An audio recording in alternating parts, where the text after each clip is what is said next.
Salam alaikum wa rahmatullahi wa barakatuh. Bienvenue pour le deuxième volet de vidéos sur le doha que tu as choisi de développer, Abdeslam. Donc est-ce qu'on pourrait commencer par une question peut-être pour prolonger la première vidéo et puis après on pourra entamer sur le hadith. Alors, cher, comment il faudrait répondre à une personne qui dit moi je fais des du'as matin, midi et soir, mais j'ai l'impression qu'il n'y a jamais de réponse. On fait comment? On fait comment? On arrête de faire les du'as, on cesse d'en faire. En fait, le prophète nous instruit sur la manière de mesurer nos attentes par rapport aux doléances, aux demandes que nous faisons à l'adresse de Dieu, à l'endroit d'Allah subhanahu wa ta'ala. Toute personne, nous dit le prophète qui fait un dua, qui demande à Allah quelque chose, Allah ne manquera pas par lui répondre de l'une des trois manières. Ou bien, il exauce directement sa demande, il donne une suite positive, ou alors il lui fait l'économie de traverser une épreuve équivalente en qualité en fait à ce qu'il a demandé à Allah subhanahu wa ta'ala, ou alors il ajourne l'exaucement à un autre moment, au moment pérenne, à la vie éternelle auprès d'Allah subhanahu wa ta'ala. Donc auquel cas il va multiplier par un coefficient n le résultat, la réponse qu'il va donner à la demande de son serviteur. Et le coefficient de multiplication est à l'étendue, à la dimension de l'infinie générosité d'Allah subhanahu wa ta'ala. Il faut juste savoir que l'homme, lorsqu'il fait des du'a, il est limité par sa subjectivité. Il voit le bien parfois là où c'est mauvais. Et il voit son bonheur là où réside son malheur, en fait, parce qu'on n'a pas toutes les données. Et Dieu seul, depuis ses coordonnées à lui, qui lui permettent une vision panoramique, donc qui cerne, qui cerne tous les angles de vue de la situation de la personne qui fait le doigt. Et donc, il sait exactement quel sera le résultat s'il répond aux termes, aux articles près de la personne qui a fait le doigt. Dans un verset, وَلَوْ بَسَطَ اللَّهُ الرِّزْقَ لِعِبَادِهِ لَبَغَوْا فِي الْأَرْضِ وَلَكِنْ يُنَزِّلُ بِقَدَرٍ مَا يَشَاءُ. Nos doigts, très souvent, où nous sommes le plus frustrés, ce sont les doigts qui sont en rapport avec le bien-être matériel, les choses de l'ici-bas. Et Dieu nous dit, si Dieu avait généreusement doté un certain nombre de personnes dont il connaît les tempéraments et dont il connaît la réaction face à la prospérité, eh bien, ils vont être directement dans la démesure, dans l'oubli d'Allah, la baraou fil ard, ils vont exagérer et utiliser cette prospérité, cet argent-là, ce risque, pour semer la corruption sur terre. Mais, au lieu de répandre, de donner sa générosité à tout va, à tout le monde, il donne à chacun ce dont il a besoin et ce dont il ne sera pas corruptible, en fait. Dans une mesure bien précise. Dans une mesure mathématique, algébrique bien précise, adaptée à la situation de tout un chacun. Donc l'invocation n'est jamais perdue. Elle n'est jamais perdue. On aura toujours un résultat, mais un résultat qui épouse plus l'omniscience de Dieu que l'étroitesse de nos esprits à nous. Voilà. Et même Et heureusement pour nous, moi personnellement, tout ce que j'ai décidé par moi-même, ça a viré au cauchemar. Tout ce que Allah a choisi pour moi, au début, c'était des secousses terribles, très mal vécues, mais après, Allah en a ressorti un bonheur incommensurable. parce que nous, on est des pécheurs, on a nos imperfections, des fois tellement qu'elles sont grosses qu'on pourrait faire des océans. Mais pour les prophètes, ils ont des fois aussi attendu. Pour les Dorins, où ça a été immédiat, étant donné qu'ils sont en connexion. La connexion, elle est plus forte et plus intense. Immédiat dans le sens, oui, Allah ne répond pas dans le sens de l'immédiateté au sens littéraire au pied de la lettre. Ouais. Sayyidina Ibrahim et Ismaïl, ils ont fait un dua dans la sourate al-Baqarah quand ils refaisaient les fondations de la Mecque, du cube de la Kaaba, de la Mecque. À un certain moment, ils disent, et notre Seigneur envoie d'entre eux, ces Arabes de la vallée désertique, un envoyé d'entre eux qui se chargera de la triple mission de les installer dans l'évocation, l'invocation, le rappel de Dieu, le souvenir de Dieu, pour les apaiser leur cœur, adoucir, les civiliser et leur permettre de faire une société, contrairement à ce qu'ils vivaient comme atomisation et fragmentation. Donc, le rappel d'Allah, ainsi de les instruire sur les principes du livre, la révélation, et la sagesse, mode d'emploi prophétique qui va avec cette sagesse, et les purifier, voilà, et leur faire recouvrer cette image, cette semblance à Dieu. Hein.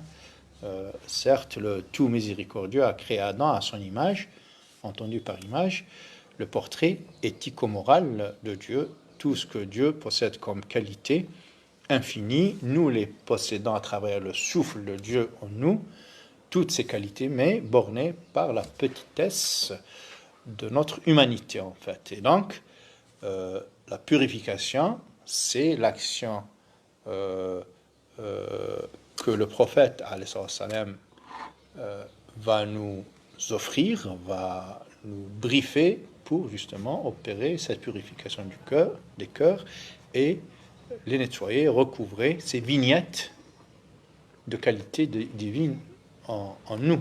Voilà. Pour faire resplendir l'être lumineux en nous-mêmes au détriment de nos penchants vers le mal et vers les choses de l'ici-bas. Et justement, donc, quelle est la meilleure manière du coup de faire ces doigts? Parce que du coup, c'est vrai qu'en tant qu'humain, on se dit qu'on veut souvent quelque chose, qu'on insiste sur cette chose, mais on ne pense pas forcément à demander à Dieu, est-ce que c'est un bien pour moi ou est-ce que ce n'est pas un bien pour moi? On s'acharne un petit peu en tant qu'humain à demander, je veux cette chose, apporte-la moi. Et donc, comme tu dis souvent, c'est à la fois des conditions matérielles de bien-être. Donc, comment essayer au mieux demander à Dieu? On fait dans l'acharnement supplicatif. Voilà. C'est le dua al-istikhara, c'est le meilleur dua en la matière, en fait. Donc, اللهم إني أستخيرك بعلمك وأستقدرك بقدرتك وأسألك من فضلك العظيم فإنك تعلم ولا أعلم وتقدر ولا أقدر وأنت علام الغيوب. Dieu, je te demande de choisir pour moi, parce que tu connais, moi je ne connais pas. Et même si je connaissais, toi tu peux, tu es capable, et moi j'en suis incapable. Et c'est toi qui cerne ce que de ta science, tout ce que tu as créé. Tu as la science du mystère, hein, et tu lui dis justement astakhiruka. Donc je te demande de choisir pour moi. Voilà. Mais même après avoir fait ça, on n'est pas sûr que notre doléance va converger avec notre intérêt, avec notre bien-être, en fait. Parce que l'istikhara, ça reste quelque chose de très humain, en fait. Et contrairement aux idées reçues, qui vont attendre que l'isobarycentre cardiaque va se déplacer et selon le penchement du cœur, ils vont aller faire ça plutôt que faire autre chose. C'est de la superstition, c'est du bigotisme en fait. Le sens de l'istikhara, c'est resté toujours dans le raisonnement, dans l'intelligence. Je prie Dieu pour choisir pour moi, c'est-à-dire dans le sens de mettre davantage d'éléments en ma possession, ma connaissance, pour me permettre une prise de décision la plus optimale, la plus voilà. On reste toujours, voilà, on reste toujours, parce que si on attend ce penchement du passe-pas d'aucuns, lorsque tu les écoutes parler, tu les entends parler de l'istikhara, tu as l'impression qu'ils attendent une révélation, que l'archange Gabriel vienne imprimer, graver dans leur cœur une décision. Il faut être dans l'action et ensuite il faut en même temps qu'être dans l'action pour pouvoir réaliser entre guillemets nos objectifs, demander à Dieu. Exactement, comme l'ont fait Ibrahim et Ismaïl, donc en pleine ferveur, en pleine action, ils ont fait ce doigt et on l'avait dit tout à l'heure que c'est la bonne action qui va permettre de moyens de locomotion à la supplication. Alors, pour peut-être bien comprendre, parce que le prophète, dans le hadith que tu as dit, on parle de reine des invocations. Mais pourquoi, en fait, alors qu'il y a beaucoup, on entend qu'il y a beaucoup d'invocations, mais pourquoi cette invocation-là, elle a ce statut-là? Pourquoi le prophète lui a donné ce statut-là? En fait, c'est la reine des invocations en rapport avec la demande de pardon. Sayyidul istighfar, pas Sayyidul dua. Sayyidul istighfar, donc nuance. Merci pour la précision. Voilà, il y a une petite nuance en fait. Voilà, donc on demande toujours pardon à Allah. Le prophète lui-même, il disait innahu la yughanu ala qalbi wa inni la astaghfirullah fil yawmi 70 marra. Certes, mon cœur s'ennuage et je me trouve obligé de demander pardon à Allah 70 fois, pas numériquement parlant, c'est pour dire la quantité de fois, voilà, le nombre élevé de fois qu'il demande pardon à Allah, lui qui ne pêche jamais. Voilà, le simple fait de sentir ce vide, ce passage à vide, donc ça le met dans le doute, dans la détresse, et il se trouve poussé vers les bras de la miséricorde divine pour demander à Allah pardon. Et là, la formulation choisie par le prophète, nous dit-il, qu'elle est la meilleure, en ce sens qu'elle récapitule en fait, qu'elle restitue un très grand nombre d'éléments en rapport avec le cheminement de al-mustaghfir, de la personne recueillie. Donc ça commence déjà par reconnaître le statut de la seigneurie d'Allah. Anta Rabbi, tu es mon Seigneur. Nulle divinité qui mérite l'entièreté de mon amour, de mon adoration, sinon toi seul.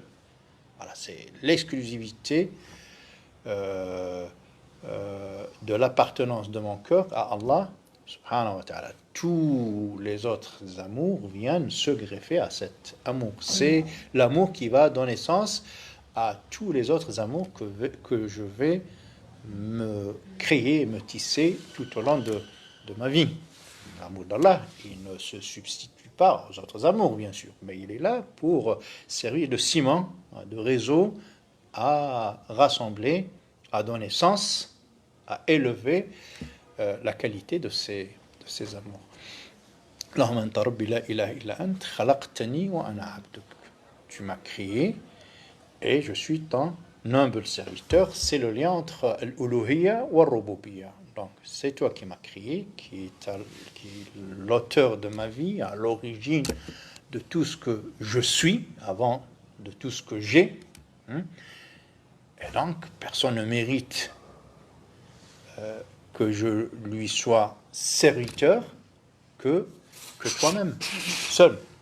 Khalaqtani wa ana abduk wa ana ala ahdika wa wa'dika mastata'at. Et j'essaierai, dans la mesure de mes possibilités, sont toutes humaines, mes fragilités, mes vulnérabilités, à honorer mes engagements avec toi. Et les engagements, on va en citer quelques-uns. Le Coran nous regorge d'engagements, en fait, depuis le premier, l'engagement primordial de la 7e sourate, verset 172, barakallahu fikum.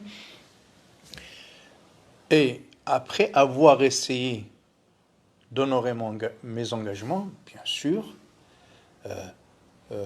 je m'ouvre à toi et je ne me trompe pas lorsque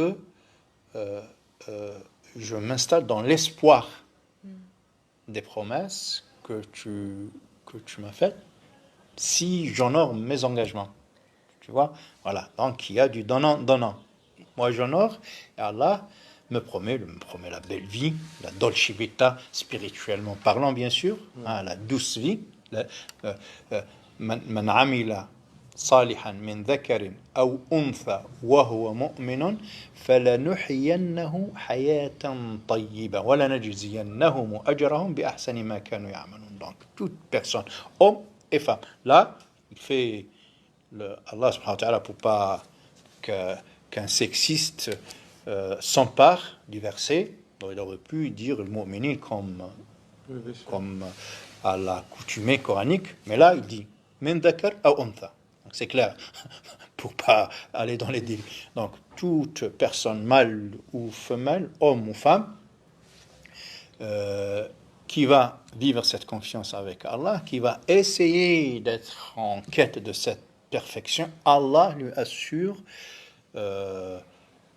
une douce vie ici, pas dans le sens de la prospérité, Donc c'est pas une vie sans épreuve en fait. Voilà, parce que ça peut être doux et ça exactement. peut avoir des Mais trouver la douceur dans l'épreuve en fait. La sérénité de la foi. Voilà, et c'est un acompte en fait du paradis céleste. كلما رزقوا منها من ثمرة رزقا قالوا هذا الذي رزقنا من قبل وأتوا به متشابها. Donc à chaque fois, des gens du paradis, une fois avoir foulé du premier pas le sol du paradis, ils vont s'exclamer, mais c'est comme si on a déjà eu un avant-goût de cette extase, de cet état extatique.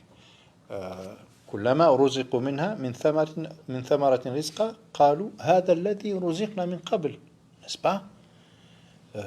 Ce goût-là que nous avions vécu, partiellement bien sûr, lorsqu'on était là-bas. Aujourd'hui on dit ici-bas, mais autrefois on dira là-bas. Voilà. Et Allah de confirmer, oui, effectivement,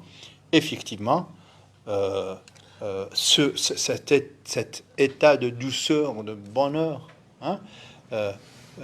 je le leur ai accordé partiellement lorsqu'ils étaient là-bas.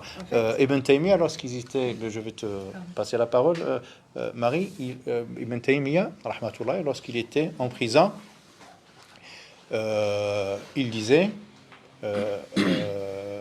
on vit, nous, les amis de Dieu, une douceur que si les despotes, les tyrans la découvrent, ils nous auraient combattu pour nous l'arracher en fait. Ils nous ont tout arraché. La liberté, le droit à la parole. Il disait ça depuis un puits, depuis sa prison, n'est-ce pas, depuis le cachot. C'était pas les prisons climatisées d'aujourd'hui. Donc, exactement. Mais ceci ne l'a pas empêché de savourer les délices de la foi et de la proximité d'Allah, et de narguer un peu ces geôliers pour leur dire, quoi que vous fassiez, il y a quelque chose auquel vous n'y aurez jamais accès. C'est cette douceur. Sinon, vous aurez tout fait pour me l'arracher, en fait. Tu voulais dire quelque chose, Marie?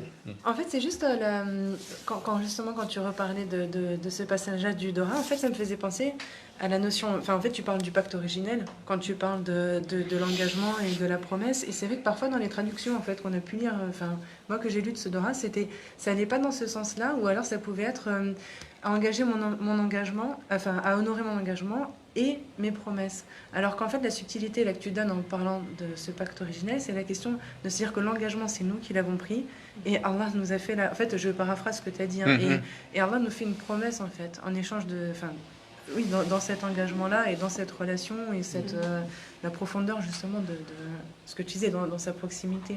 C'était juste pour paraphraser un petit peu et résumer aussi parce que parfois, c'est un peu l'originalité aussi là, de cette traduction-là. En tant que francophone, quand je lis la traduction, ça correspondait pas forcément à cette finesse-là en fait, entre la notion de l'engagement et la notion de la promesse que Dieu nous fait en fait. Et c'est vrai que c'est autrement profond quoi. En fait, ça rend compte de la contractualisation de la relation entre Dieu et ces créatures humaines. Ouais, c'est de ce contrat qu'il s'agit là. La partie du contrat de notre côté, c'est d'essayer d'honorer nos engagements avec Allah. Et l'autre contractant divin va exaucer aussi sa part du contrat, c'est-à-dire honorer les promesses qu'il nous a faites. Voilà, c'est... D'ailleurs, peut-être, cher, l'une des plus belles doigts, il est beau, mais mastator, c'est-à-dire c'est cette possibilité qui est en fait individuelle. La possibilité de Nadira, c'est pas mon possible à moi, et chacun a son champ du possible, en fait. On ne nous est pas demandé d'aller dans des extrémités qui ne sont pas les nôtres, mais il y a autant de différences entre Abou Bakr et Omar que peut-être entre toi et moi, entre Nadira et moi et Sofiane. Donc en fait, chacun a peut-être son champ de possible. Et je trouve bien de ramener toujours à son champ personnel du possible, parce que c'est peut-être là où le prophète, dans ce doha, je sais pas, hein, cher, hein, mais... Bon, là, tu même si peut-être j'ai un possible qui est plus limité que le vôtre, je le reconnais, mais c'est possible. Et peut-être c'est avec ce possible-là, qui est chacun le sien, qu'on avance vers Dieu, mais pas il n'y a pas d'élasticité dans le possible. Chacun a ça. Je sais pas, mais je trouve que cette notion du possible, elle est forte en fait. Je sais pas ce que tu en penses. En grande partie, je suis tout à fait d'accord avec toi. Mais là, tu touches à un sujet qui mérite à lui seul un échange. Inch'Allah, peut-être le prochain d'ailleurs. Voilà. Non, mais ça fait longtemps que je nourris l'espoir de faire justement, de traiter ce sujet, le courage d'être soi-même. Et soi-même, c'est-à-dire de se développer jusqu'aux confins et limites et frontières permises par Allah à tout un chacun. C'est pour ça que moi, je ne suis pas trop d'accord pour dire qu'il n'y a pas d'élasticité. Il y a de la flexibilité, sauf que à chacun... de tirer l'élastique. Voilà. Exactement, on peut tirer justement. À chacun peut tirer l'élastique à un certain confin, une certaine lumière, au risque, à une certaine frontière, au risque de le faire craquer, de le faire couper. Souvent, moi je dis à mes enfants, tout est possible avec l'aide de Dieu. Donc vraiment, il ne faut pas se donner de... Exactement. Tout à fait. Après, sinon, ce sont les burn-out, ce sont les dépressions, voilà, il faut aller jusqu'aux réserves, comme on avait dit, mais il faut faire attention à ne pas surcharger sa monture plus que sa capacité de supporter. Des fois, dans le rapport qu'on a des fois à Dieu ou avec l'islam, on veut aller des fois au-delà de son possible, et en fait, en voulant atteindre, pas passer des étapes, mais en voulant venir à un point B ou un point C sans passer par le point B, des fois on se crame, on se décourage, et c'est vrai qu'il y a cette progression en fait, parce que il y a dans le possible un champ de progression aussi qui est vaste pour tout un chacun en fait.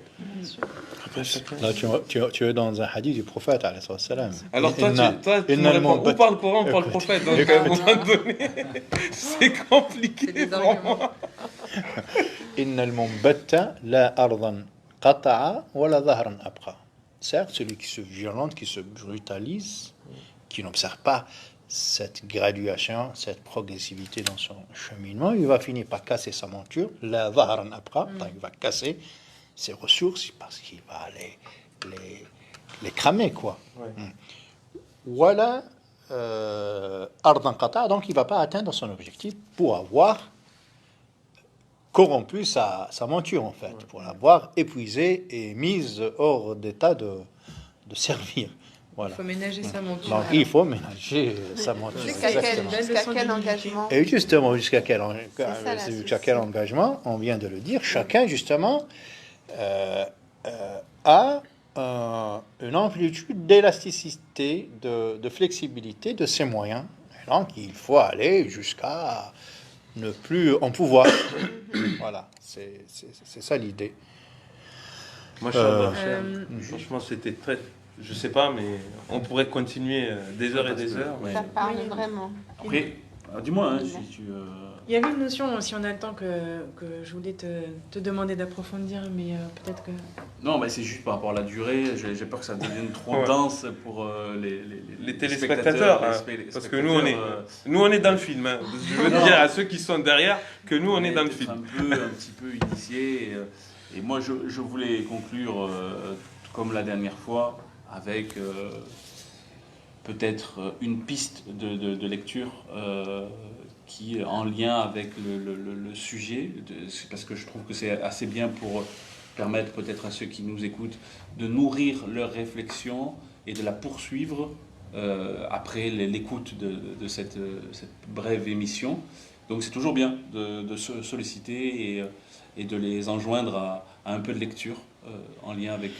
Inch'Allah, sous réserve de revenir sur le dua, parce Bien sûr, qu'on n'a bien sûr, presque bien sûr. rien Ça dit. va. C'est Voilà. une ponctuation.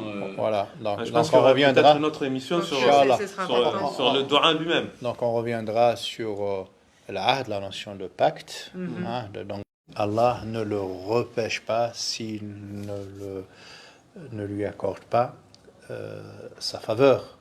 Parce que notre effort en soi est nécessaire, mais pas du tout suffisant. Si ne viendra pas s'adjoindre la miséricorde d'Allah subhanahu wa ta'ala. Voilà. Moi, je propose le livre de Ibn Ata'illah Sikandari, les sagesses ou les aphorismes, sentences spirituelles, les aphorismes spirituels. Ibn Ata'illah Sikandari, donc Ibn Ata'illah d'Alexandrie. Il a été traduit par Titus Bucard, la meilleure traduction que je connais en fait, un grand philosophe des arts, un Belge, mort dans les années 60 au Maroc. Oui, c'est accessible. Voilà, c'est un petit livre, mais c'est une belle traduction. Pour les arabophones, donc ils peuvent accéder directement à la version arabe. Bien sûr. Si c'est un petit livre, c'est dans mon champ des possibles. Donc Voilà. je vais le lire. On tire l'élastique, quoi. Barakallahu fik. Il y avait effectivement dans toutes les notions que tu proposais aussi des versets qu'on peut associer, qu'on pourra peut-être mettre en lien ou en commentaire pour pouvoir un petit peu chacun approfondir, de méditer autour de ces notions, comme tu disais, qui sont vraiment importantes. On a hâte de continuer encore, de prolonger encore la ligne. Cette parce que discussion, c'est vrai que tu nous as... Avec parcimonie, mais une continuité. Inch'Allah. C'était un grand plaisir en tout cas, Abdeslam. Barakallahu fik. Barakallahu fikoum. Merci à vous. Salam alaikum. Salam alaikum. Salam alaikum.